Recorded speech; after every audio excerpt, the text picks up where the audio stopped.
Elizabe6th. Today I will refute the claim stating that we did not lose the Vietnam War, rather we decided to withdraw due to large public depression. The advocate originally argued that the war was not lost, since we were winning by basic definition, that public opinion swayed Congress to end the war, and that media influenced this public opinion. While I do agree that public opinion changed and influenced elected officials to some degree, the change was not baseless or nefarious as the advocate implies. So I argue that the conflict in Vietnam was still a loss, as the conflict did not accomplish a firm objective, and that public opinion was rightfully informed of these issues, contributing to their lack of support. I will argue this by first proving that the advocate's basic definition of war does not apply to the actions in Vietnam, and secondly, by proving that the loss of public support is a valid reaction to the loss of significant ground lost from the conflict. My first claim is that the advocate's basic definition of war and the fact that we won by this basic definition does not apply to the conflict in Vietnam. This is because the war was never declared and the end objective was not clearly defined.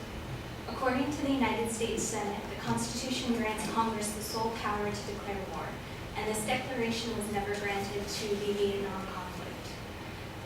Simply put, the offensive in Vietnam was a conflict, not a declared war, which means that the definition of victory in war does not apply. Beyond this, there are also issues with the advocate's subclaim that victory in war is measured by the amount of military spending made and the amount of service lives lost. The advocate claimed that the large budget supplied for the war, as well as the significant loss of North Vietnamese and Viet Cong lives in comparison to the U.S., were the measures of victory. These factors do not directly lead to victory, however. Instead, victory in war, as in conflict, is achieved when the objective is met. In the last war declared by Congress, World War II, victory was declared because clear military objectives were met. The United States entered the war to defeat the Axis powers by supporting the Allies, and that was accomplished, and victory rightfully declared. They did not declare victory because money and manpower were devoted to the war effort. In contrast, the Vietnam conflict did not have a similarly clear goal. Instead of supporting allies or fighting for some moral reason, the conflict was entered on the fuzzy premise that, according to historian George W. Hopkins, the U.S. had to try to defeat any third world nationalist revolution which was also anti-capitalist and or pro-communist. Specifically, the U.S. feared that a communist Vietnam would deny Southeast Asian resources and markets to Japan as well as to the United States. This was a conflict entered to secure our interests, to prevent communism from controlling the area. But a year after peace was brokered, North Vietnam and South Vietnam were reunified and under full communist rule. The objective in this conflict was never to spend a lot of money and sacrifice a bunch of soldiers. The objective was to change the ideals and regimes, and the conflict did not accomplish that. Therefore, this is a loss. The second point I want to make is that the advocate also stated that public opinion was ultimately what brought the conflict to an end, as it was the public's opposition to the conflict that provoked peace in Vietnam. But this claim is faulty, as it supposes public opinion is not a factor in conflicts at all, and this I disagree with. Conflicts and war are political actions as much as they are military actions. This is why we care about the stance our public officials take on national defense issues.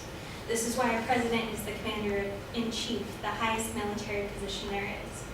When we elect these government representatives, we do so in the hopes that they will uphold our national interests abroad. But these interests change, especially when dealing with the uncertainty of a long conflict. Therefore, as the conflict in Vietnam progressed year after year, with troops on the ground for over a decade, public opinion was influenced not by biased reporting, but by what was actually happening right there on the field. The advocate used a public broadcasting source to state that censorship during the Second World War kept stories like the creation of the A-bomb out of the press until after the war. But the quote goes on. It states, But things were different in Vietnam. As the war itself spiraled out of control, restrictions on the press became increasingly lax. The American press began to question the war.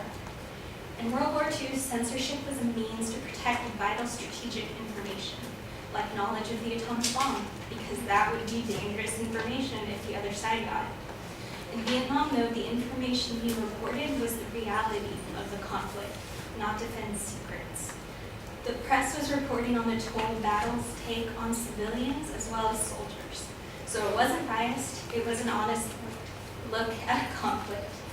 At the end of the day, there are many ways to look at the Vietnam conflict, but there is no way to define the conflict as a clear win. Lives were lost, as the advocate originally noted, and while the U.S. lost 58,000 military personnel to the 1.1 million estimated North Vietnamese and Viet Cong forces, according to the Encyclopedia Britannica, the advocate failed to mention the estimated 2 million civilian lives that also lost their lives in this conflict. This is why the public was responding to the loss. This is why the public was responding to when they lost support for the conflict, and this is what led to peace. The end was not a victory, but a desire to end losing on both sides. Thank you.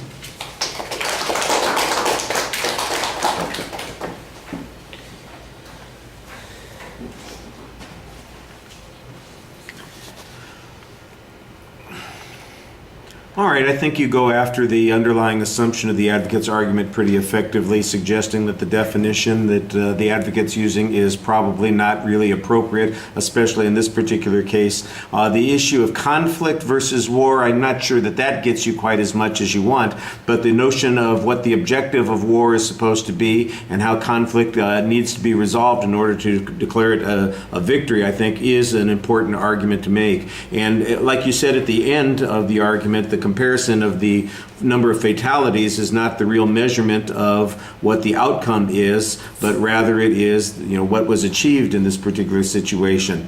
I thought that you did a good job talking about the way public opinion was used in the process of making the decision and how you contrasted what the censorship was in World War II versus what was going on in Vietnam and what the differences were and why the advocate's analogy there is a little bit problematic.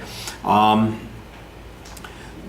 the first point, you kind of are arguing the objective sort of criteria that we were talking about. What is the objective? Is there a clear outcome? And I thought that you did a good job on that. The notion that Vietnam was designed, the conflict there was really about avoiding nationalist revolutions, that where communism was going to be the result, potential problems that come about there. I think that that's an okay argument. I think there are probably a lot of issues about U.S. involvement in Vietnam that are problematic. For instance, it just popped into my head while I was thinking about this, how the military itself had largely decided that early on in the process that they could not achieve the military outcome that they wanted, that there were only other ways that had to be achieved. And that's what the whole Pentagon's Papers thing was all about.